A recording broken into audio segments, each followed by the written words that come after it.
أهلا وسهلا حوامل، كيف حالكم؟ أتمنى أن تكونوا بخير وعلى خير وبصحة جيدة إن شاء الله، خصوصا ونحن في فصل الصيف ونشاهد ارتفاع مهول لدرجات الحرارة. فأتمنى أو أرجوكم أن تشربوا الماء بشكل كافي وبشكل جيد جدا، أن تتجاوزوا 8 أكواب في اليوم لكي يساعدكم على عدم الجفاف، لأن الجفاف لديه مخاطر عديدة وعديدة على الحامل. لتجنبها احرصوا على شرب الماء بشكل كافي جدا، خصوصا في هذه الفترة التي نشاهد ارتفاع خاص وارتفاع هائل لدرجة الحرارة. فمثلا نحن في المغرب وصلت درجة الحرارة في بعض المناطق ل 44 45 درجة مئوية، لذلك حاولوا شرب الماء بشكل كافي. هذا من جهة. من جهة أخرى، موضوعنا لليوم سيكون في هذا السياق، وهو كثرة التبول عند الحامل ومخاطره بالنسبة للحامل. كيف يمكنك التمييز بين كثرة التبول الذي يكون شائع في فترة الحمل ويكون عادي في فترة الحمل، وكثرة التبول الذي يكون ناتج عن التهاب المسالك البولية. فكما تعرفين بأن التهاب المسالك البولية عند الحامل إذا لم يعالج قد يؤدي لا قدر الله لولادة مبكرة.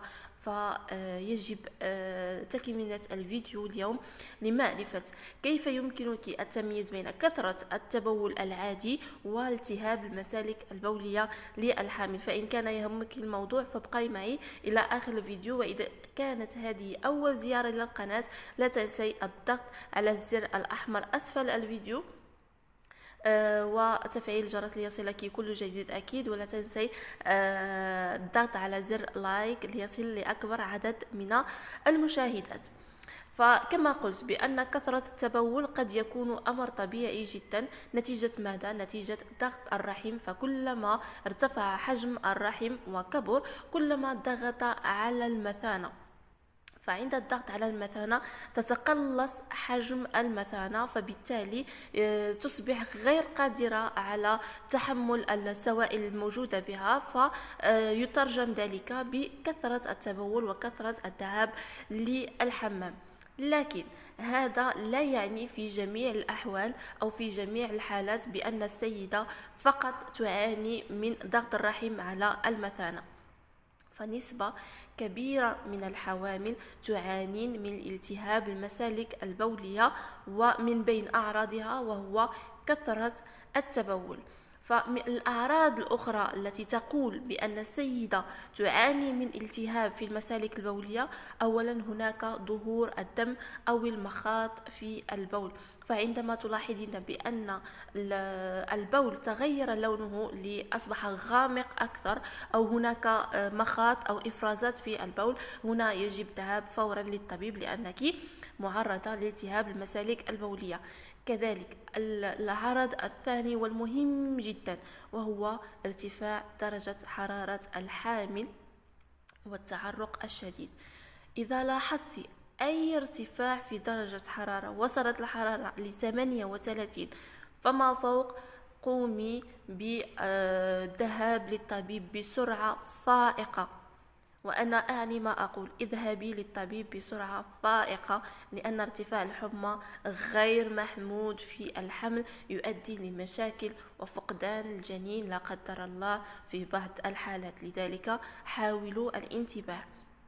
هناك كذلك المعاناة من سلس البول. فعندما تكونين جالسة لا توجد بك شيء حتى تلاحظي هناك تسرب للبول، هذا كذلك من علامات التهاب المسالك البولية. العلامة الثالثة أو الرابعة وهو الشعور بالألم أو الضغط في منطقة المثانة، أو الشعور بالألم عند لمس هذه المنطقة. فالآلام مع كثرة التبول فهذا التهاب للبول. ما دام لديك هذه الأعراض فهي التهاب للبول إلى أن يقوم الطبيب بعمل التحليل واكتشاف هل أنت تعانين من التهاب البول أم لا. لمعرفة الأمر فإذا كنت تعانين من كثرة التبول والآلام فالطبيب يجب أن يبدأ العلاج فورا قبل خروج التحاليل اللازمة للموضوع. يجب عدم الانتظار، يبدأ العلاج فورا. إن ثبت أنك تعانين من التهاب المسالك البولية فجيد، فأنت بدأت العلاج من قبل. إن اكتشف بأنك لا تعانين من التهاب المسالك البولية فالأمر لا يضر. كذلك هناك المعاناة من مشكلة الاستيقاظ في الليل للتبول. فكما نعرف بأن جميع الحوامل خصوصا في الشهور الأخيرة تبدأ معاناتها بالاستيقاظ في الليل للتبول، وقد تصاب بالأرق نتيجة هذا الأمر. فإذا كنت تعانين من هذا الأمر فيجب الشك بأنك تعانين من التهاب المسالك البولية. كذلك خروج البول ضباب اللون ذا رائحة قوية أو كريهة، أي تغير في البول، تغير في الرائحة، تغير في اللون، تغير في الكثافة، يجب الذهاب للطبيب فورا. كذلك من علامات التهاب المسالك البولية كما ذكرت هناك الإحساس بالألم وهناك الحرقان أثناء البول. إذا كانت عند خروج البول تحسين بالحرقان، كذلك من علامات التهاب المسالك البولية الإصابة بألم أسفل البطن. هناك أسئلة كثيرة في القناة من هذا الصميم. تقول السيدة بأنها تعاني من آلام أسفل البطن. من بين الأسباب التي يجب الشك فيها التي تؤدي إلى ألم أسفل البطن وهو التهاب المسالك البولية. فالشعور كذلك بالغثيان، بالتقيؤ، الإصابة بالحمى، الشعور بألم في الظهر، هذا كذلك من أسباب التهاب المسالك البولية. هنا في هذه الحالة يكون الالتهاب قد انتقل من المسالك البولية إلى الكلى، فهذه أمر خطير جدا يجب الانتباه إليه. فكما قلت أي تغير في كمية البول أو زيادة في البول أو نقصان يستدعي الذهاب للطبيب فورا. فالطبيب الجيد أو طبيبة النساء الجيدة يجب أن تطلب من أي حامل في أشهر الحمل أن تقوم بعمل تحليل للبول يسمى OCBU. هو تأخذين عينة من البول، تأخذينها للمختبر فيكتشف هل هناك دم في البول، هل هناك بكتيريا في البول، هل هناك تغير في لون البول، ومجموعة من الأشياء التي يخبرنا به هذا التحليل. فابتداء من الشهر الثالث يبدأ الطبيب بالبحث هل السيدة تعاني من التهاب في المسالك البولية أم لا. بالرغم من أنه لا توجد لديك أي أعراض فقد تكونين تعانين من التهاب المسالك البولية بدون أي أعراض.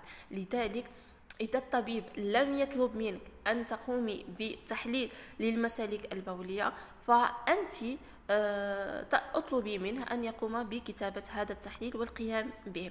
فهو تحليل يجب أن يكون روتيني في الحمل كل شهر أو كل 3 أشهر لتجنب أي مشاكل للمسالك البولية. فكما قلت من بين الأشياء التي تؤدي إليها وهو الولادة الطبيعية. العلاج كيف يكون العلاج؟ يتم علاج التهاب مجرى البول الناتج عن الإصابة بالعدوى البكتيرية باللجوء إلى استخدام المضادات الحيوية الآمنة أثناء فترة الحمل. وفي الحالات الشديدة التي تتعرض فيها الكلى للعدوى قد يتطلب الأمر استخدام مضادات حيوية ذات مفعول أقوى أو استخدام الحقن الوريدية من المضادات الحيوية. وبشكل عام هناك عدد من المضادات الحيوية الآمن استخدامها لعلاج التهاب مجرى البول للحامل مثل سيفيليكزان والأموكسيسيلين وغيرها من الأشياء. للوقاية من التهاب مجرى البول للحامل فيجب تتبع هذه النقاط التي سأتطرق إليها. أولا عند الدخول للحمام حاولي المسح من الأمام إلى الخلف بعد الانتهاء من استخدام الحمام. تجنب ارتداء الملابس الداخلية الضيقة والحرص على ارتداء الملابس الداخلية القطنية. تجنب استخدام مزيل الروائح النسائي أو صابون ذي المفعول القوي والذي يسبب تهيج.